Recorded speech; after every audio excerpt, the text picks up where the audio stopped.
Hi, Nicole. It's a pleasure to have Hi. you on the show. Thank you so much for having me here. Yeah. Hall is part of the founding team at Marketing Car, where she helps small businesses, therapists, and licensed trades turn messy marketing footprints into simple, repeatable growth systems. She's a strategist with hands on style, known for building campaigns that create measurable results without the jargon or wasted effort. Nicole's work spans decades of national brand refreshes, local growth launches, digital campaigns, and practical AI integrations, always with a focus on clarity, ethics, and owner friendly playbooks. Super cool. First and foremost, how did you get started with this industry? With marketing in particular. Yeah. So it was an interesting thing. I followed my nose when it came to my passions. When I was very, very young, like 16 years old, and the internet was still in its infancy, I learned how to make websites. And I found it a little bit interesting how you can pull people in and, maintain their attention. So I kept Mm. following my nose and getting deeper and deeper. And maybe 5, 6 years after that, I found myself in PR and SEO and website development and just all the Yeah. various things, and then I got a degree to match, so That's the thing. All these industries are really kind of tied together. And the moment you kind of implement a certain element of curiosity and a lack of complacency where you're just always inching outwards with the services you offer, you find yourself dabbling in different industries. It makes complete mhm, sense. And the whole line between PR, marketing, and just on online development is very blurry at some point. And in order to yeah. be good at one, you kind of got to be good at all of them. That's kind of really how it works. So, what got you in this specific niche now? So, it seems like you kind of honed in on a specific area. You mentioned um, therapists, small businesses, licensed trades. So why that niche? I have found that what I personally really enjoy doing is helping small business owners and especially in service-based businesses. So, things like e-commerce and product sales really don't interest me. I've done it before. I don't find it fascinating because it tends to be a little bit you're competing on price a lot of the times and Right. your fulfillment costs. There's from a marketing standpoint, there's only so much lift you can do there because you can only add so many widgets before you have to start cutting costs, right? Mm, Whereas with service-based businesses, you can define a differentiation that sets you apart, something actually unique, something actually verifiable, something actually in demand. And if you hit all three of those marks, it makes marketing almost something beautiful. So providing that service to service-based small businesses just happened to be where my passion lined up, mm. having dabbled in a variety of areas. Yeah. What kind of specific services do you offer? Everything. It's really full service Throw marketing. some at me. Like, what are your like best sellers? Um, so right now, website development and design seem to be our biggest thing. We don't use templates, Do you and we use don't have WordPress? pack. I'm sorry. Are you using WordPress No, or you? sir. Oh, I have a custom built React framework oh, cool. make for speedy solid state sites. So every site I generate is static HTML, loads quick. Google Yeah. likes them. So yeah, React based websites are very fast because you're obviously not doing a lot of database training and all that. But something like WordPress, which you're right is a little slower and chuggier. The trade-off there is that a lot of it out of the box is very SEO friendly. How do you find, what you're doing with SEO? You happy with it? So, SEO is this constantly evolving landscape now. Hmm. When I first started in this industry, you could do things like put a bunch of keywords that were irrelevant Right. as white text on a white background, and you were search engine optimized. Now, content is more important. There is a technical baseline. There's notes that you must hit. You must Right. have your JSON schema. You must have all your Hmm. meta. Your OG has to be there. Everything has to be in place. Once that's in place, content really rolls. Right. How frequently do you update your blog? How good is it? And how relevant is it? If it's Right. not actually good content, then what are you writing for? And like, especially now, the trend is really making sure your content is structured in such a way that like large language models can pull from it and Right. you can come up in chat GPT searches. Very cool. Now, what? So So you mentioned, I kind of read up a bit about you, and I think you spoke about how there's some big issues, there's common issues you see in the industry of like local service providers and private practices. There are things that they often get wrong. And what necessarily are there, and what necessarily are they, and what do you think actually drives a good a small business to success?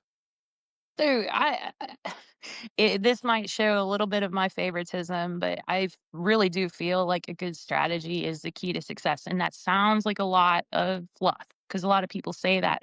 And what I mean by a good strategy is know where you're going and how to get there. And very few people know how where they're going. It just becomes a my cousin told me this is a good idea, so let's do this. I think Yeah. we should be advertising in Facebook. Well, the fact is if you're if somebody, let's say, parents of, troubled adolescents, right? They're not going to be engaging your ad on Facebook for help because you don't have the credibility established there for Mm, therapy, right? You're better off seeking into moms groups and things like that rather than advertising. Little critiques like that are really the adjustments that you have to make. And I've seen some outlandish things where somebody's just told them, hey, this is a good idea as far as a marketing tactic goes, but in actuality, motion is not momentum. mm, In moving, it's like I'm on a stairmaster. I don't know where I'm going, but I'm going up. Well, it very rarely pans out in marketing, and you end up just throwing a lot of money down the drain with no yeah, results.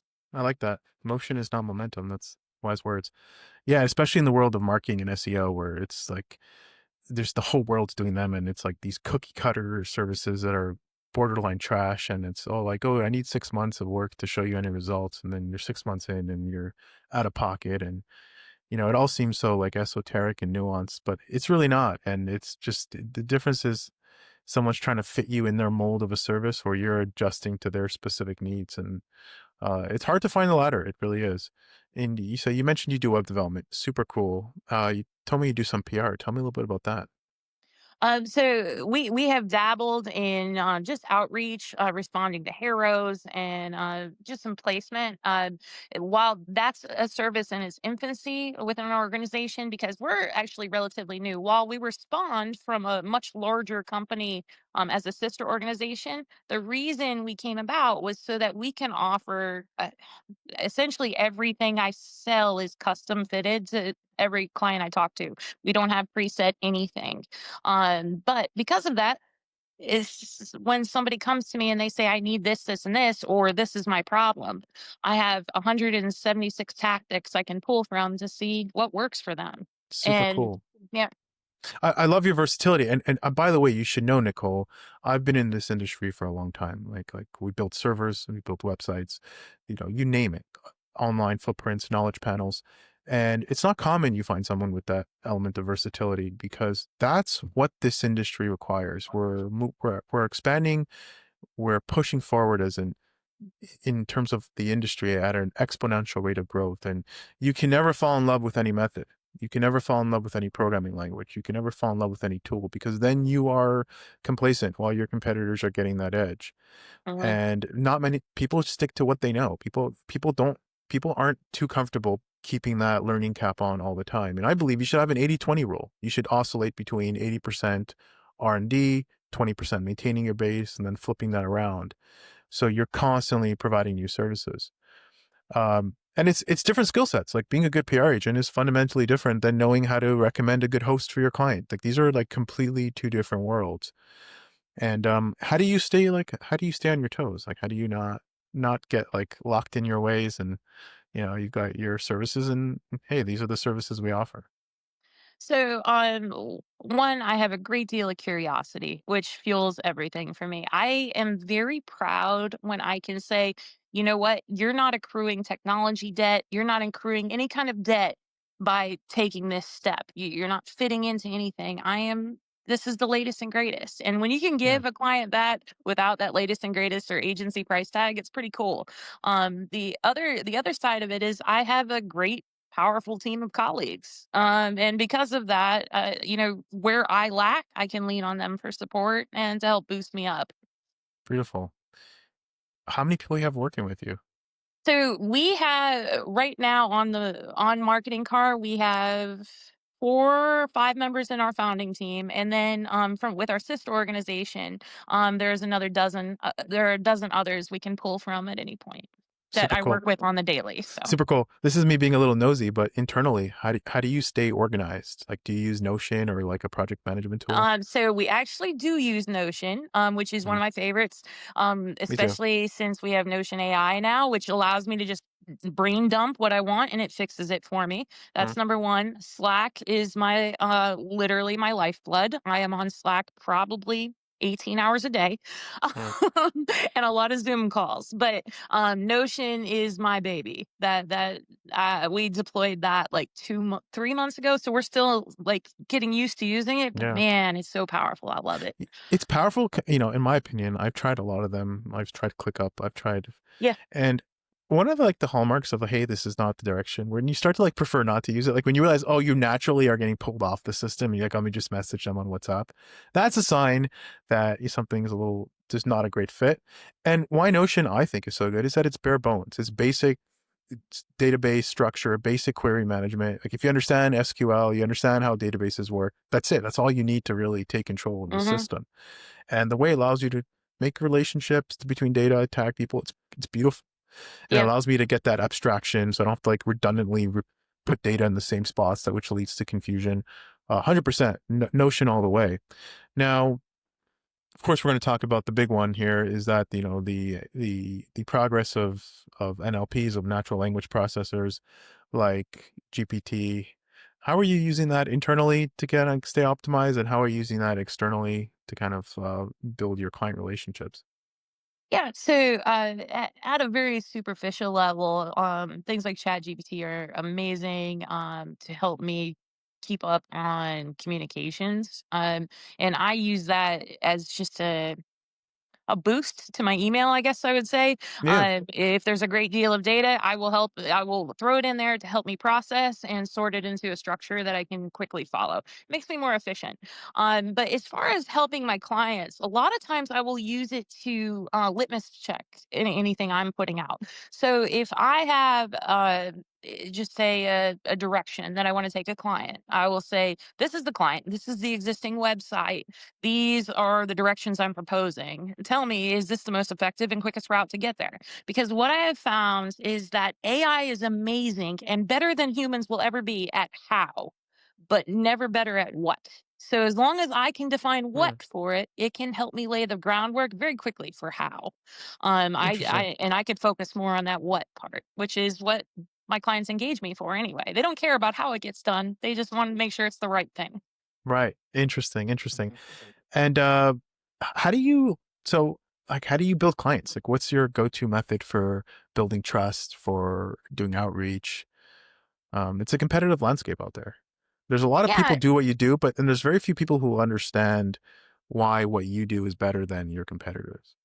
no, and that is part of growing pains. I would say with any agency. I have been in marketing agencies for all of my adult life, short of 2 years. Other than that, it's always been marketing agencies, and it's always the rub of how to build credibility. Luckily, we do good work, and a lot of people refer to us, which is nice. We do the basic things, of course. Website and emails and webinars and things like that. Which we have a pretty packed webinar schedule for the next year. But referrals are probably our most powerful network. There are a lot of therapists, veterinarians, lots of people out there that are really happy with the work we've done. Sounds awesome. Now, Nicole, what would you attribute to your uniqueness factor? Why do you think you've got that edge over your competitors? Again, if you compare us apples to apples, you will be hard bought to find another apple. It just doesn't. Marketing agencies, I know in my experience, for the level of service we're providing, usually comes with a $5,000 a month retainer. And I know that because I've provided that service before many, many times. So the fact that we're small, agile, and can offer a price of big agency services to small businesses is super unique. Even if you Google right now small business marketing, you're going to come up across a lot of software as a service. we're not software as a service. If you want business, you would have to talk to me before we even sign you with marketing card. We'd have a conversation. So Yeah. it's a very different approach. Great. How can people get in touch with you, Nicole? You can check us out at marketingcar.com. And the contact form on there, or you can even just book time on my calendar right there. Sounds great. Nicole, it sounds like you're full of wisdom. I know we only spoke for a few minutes, but uh, no, I love your energy and I love your hunger and curiosity for growth because I can tell from just talking to you for a few minutes that you'll be in a wildly different place tomorrow than you are today, and I appreciate that, and I love meeting people who have that personality. Thank you so much. And it was a pleasure speaking with you as well. Very enjoyable. Thank you.